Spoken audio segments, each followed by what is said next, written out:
Yo, Fidzy here, aka Hegassen, and thank you for clicking on my manga chapter review of manga chapter 986. I really appreciate you dropping by and checking out this video. This chapter had one of my favourite endings of One Piece. I loved that last page, that last double page spread. I mean, we have had some fire chapters, some fire revelations recently with the Oden flashback, all of the stuff with the warlords and the marines, Blackbeard, but this one, I was left speechless. For a brief moment, I was left speechless when you watch my live reaction, because we were greeted to an absolutely beautiful double page image, a shocking and a surprising double page image of the 9 Red Scabbards, with Izzo replacing Kanjuro. Izzo has kind of joined and taken Kanjuro's place. The 9 Red Scabbards stabbing Kaido, taking on the All-Stars. Absolutely beautiful. I did not expect this coming.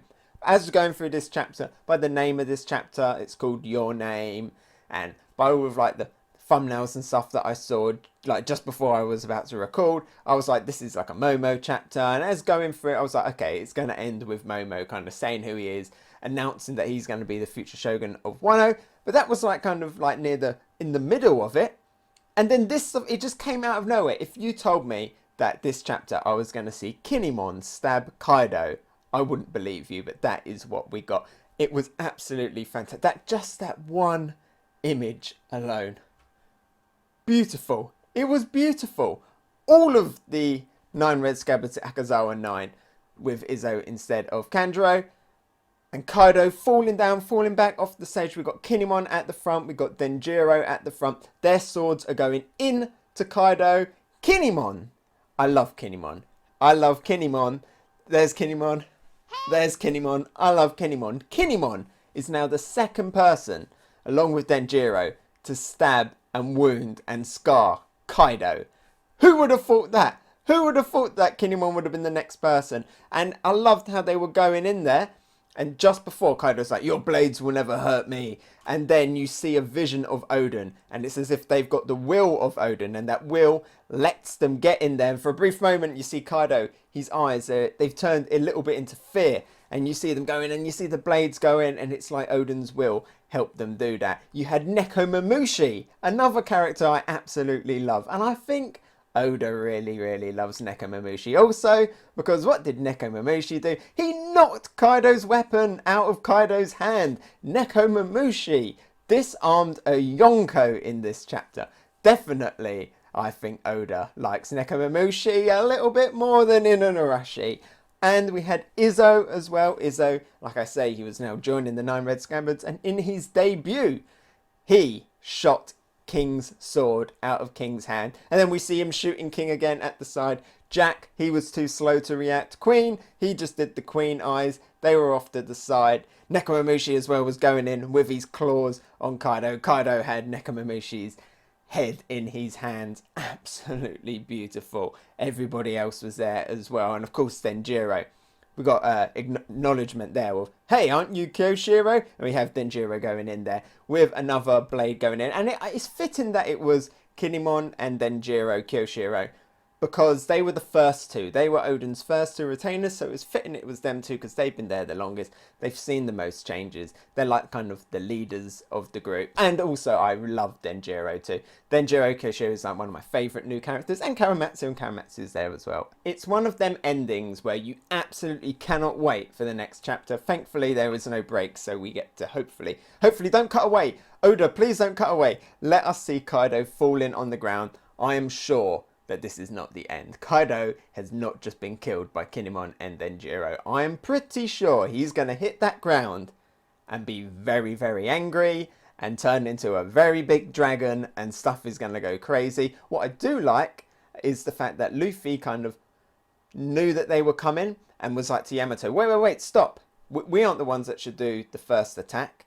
That is somebody else's job. You know, maybe he used a little bit of future sight, maybe he could just sense, maybe he was just using his head and being smart for once. But that was good to see in Luffy. A good little bit of maturity on Luffy's part. Hold him back, even though he really wants to take down Kaido. You know, he's got promises to make to Otama, but he was like, no, this isn't my job, this is their job. I can't wait to see it in the anime as well, because I can just see how it's going to be. I can see Kaido giving his speech, and then you see them kind of starting running through, taking on people, and I love that, how they just charged in. It was a little bit quick. It was a little bit quick how they got there. They were outside, then all of a sudden they were there straight away. But yeah, I can see them all charging in. It cuts back to Kaido. Kaido speaking, cuts back. They're charging, you see their footsteps, they're going in a little bit closer. Cuts to Big Mum speaking, cuts back, they're a little bit closer, and then that epic scene comes up, to be continued.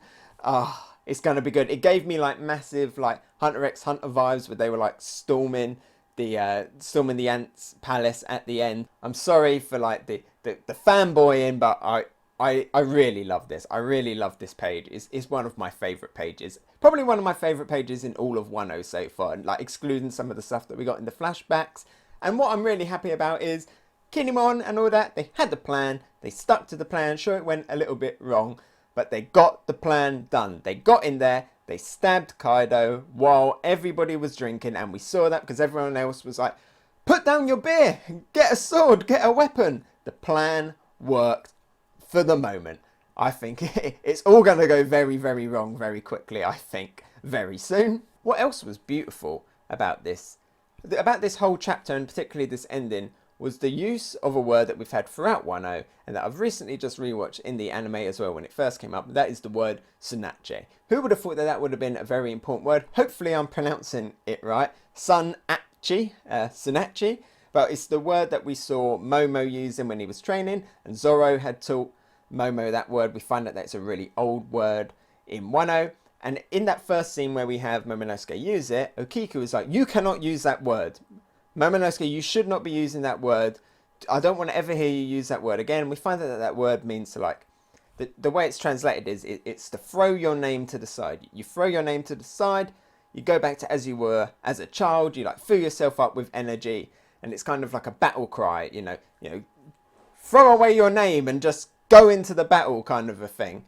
So what's really good here is how they use it with Momonosuke and how they used it in this chapter. Because this chapter was all about Momonosuke saying his name. Kaido said to him, like, he never got an answer as to who he was. He's like, I want you to say your name. And I'll give you one chance. You know, if you could say a fake name, you can be a coward, say a fake name, and I'll let you go. He just wanted to test Momo to see if there was that Odin's will, Odin's pride in Momonosuke. And it was Momonosuke's big moment. And while he was up there, chained up, inspired by Luffy, he gave the Luffy style speech. He was like, I'm Momonosuke and I'm going to be the future shogun of Wano. He gave that big speech. He announced his name to everyone. And it's beautifully tied in because afterwards, then we had Kinemon and all that. They came in, they said SUNACCHI, they disregarded their name, and they went in and they attacked Kaido, including Okiku, who had previously told Momonosuke not to use that word.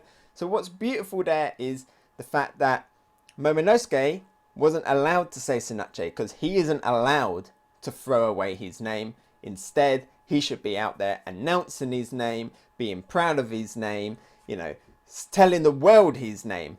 He should not be throwing away his name. So it was really beautiful how that kind of came together, just like little phrases in the past and how it came together here. But it was just the small thing that Oda's put in there and has just been threading through the story that just comes together at the end. And if you notice it, you notice it. And I noticed it, and I probably only noticed it because I'd rewatched that anime episode. So I just thought it was like a really beautiful way of putting them two things together in one chapter. So far I've talked mainly about the end of this chapter. Let's talk about some of the other stuff that happened in this chapter. The main thing, and the thing that is disappointing, was how it started. So, you know, we had this amazing end, but the beginning, the Kanjuro fight was skipped.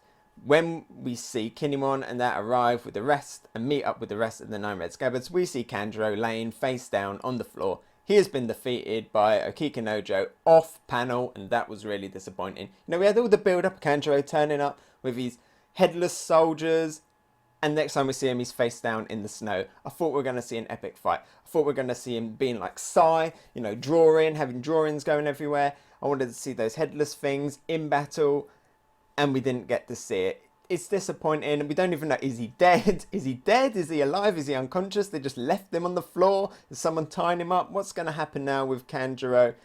Hopefully the anime will embellish this a little bit. Maybe we'll get some flashbacks, or I don't know. Is there more to Kanjuro's story? Orochi is dead. And Kanjuro was very loyal to Orochi, so I doubt his story's over. I do want to see Kanjuro and Kinemon have a confrontation again at some point. So I was, disappointed here to just see Kanjuro face down in the snow without anything else. You know, one clash of a sword and a paintbrush is all we got. So that was disappointing. That dragged this chapter down a little bit, you know. It made it a little bit unbalanced because we had that kind of weak beginning and that strong end. In the middle we had Fukurokuju and Orochi's samurai. They announced that they were going to join Kaido's side in a cowardly way. You could tell it was cowardly way. You could tell by like the look on like Hanzo and all the others' faces. They were like, phew, whew. Fukurokuju made a good choice. And yeah, so they did it out of cowardice, and I wouldn't rule them out as being bad guys throughout the entire thing, because I can imagine when things start to go bad for Kaido, maybe they'll very quickly turn. So I still have a tiny little bit of hope or belief that they will turn it around and maybe become allies later on. But yeah, big cowardly move on their part. We saw Hyogoro got very angry about that. Still no word on Sanji's whereabouts. Still would have thought he would have come in there to save Nami, but we did find out that Shinobu had managed to escape, and that Shinobu saw that Nami and Carrot, they were okay, but her main goal, her main priority was also to go save Momonosuke. Yeah, Shinobu is fine. She's going up to that stage as well. So I imagine maybe they will fall off the stage with Kaido, and Shinobu's going to go up there, get Momonosuke out of there. I did kind of think that Momonosuke might turn into a dragon to escape. Like, we've seen Momonosuke out of fear turn into dragons. I thought he was going to get pushed right to the limit as Kaido was about to execute him, and then he'll turn into like an even bigger dragon and maybe go a little bit out of control, not be able to control it as much, kind of rampage a little bit. That's what I was thinking it was going to go, but then I noticed, hey, wait, Momo hasn't turned into a dragon. He had Kaido in front of him, the person he's most scared of, and he didn't turn into a dragon. And then he said his name, he shouted out his name to everybody in Onigashima, and he didn't turn into a dragon. So that must mean that Momo, in that moment, he wasn't scared, because we've always seen him turn into a dragon when he was scared. We saw it when he saw Big Mom, we've seen it when Kaido's been brought up in the past, but he didn't then. So big chapter for Momonosuke, showing some big Oden balls. The Kazuki blood is flowing in him. I'm also surprised that when he was like, I am Kazuki Momo, they didn't just also drop, I am Kazuki D Momonosuke, because I still think Oden is a D, and therefore it seems likely that Momonosuke and Hiyori potentially also Ds, because obviously Oden had that big smile on his face when he died. But yeah, still maybe a chance for Momonosuke to turn into a big dragon and start rampaging. I would like to see that, a more fierce dragon form, but let's wait and see where it goes. It looks like Shinobu's going to get up there and stealth Momonosuke out of there. And then who knows what's going to happen. Some big brawl is going to break down. Dragons, big mums, homies. Who knows what is going to happen in the next few chapters. Kid, Law, everybody else is there. Bring it on. Now time to give my ranking. Let me know what you thought. If you're still watching, thank you very much. I really appreciate you sticking through my very, very hyper and energetic review. My big smile, my big Willa D smile on my face because of that ending. A little bit disappointed with the Kanjuro stuff. And because of that little disappointment with the Kanjuro stuff, I can't give this full marks. I can't give this gold tier plus. So I will just give this chapter a gold tier. Got me hyped for next week. Got me hyped for the anime. Well into the future when we get to that. Cannot wait to see where it goes now. Beautiful. Hey, so thanks for watching. What did you think? Let me know about it in the comments below. And if you enjoyed my video, maybe give it a like. And if you really liked it, why not subscribe? You can follow me on Twitter, Instagram and Twitch.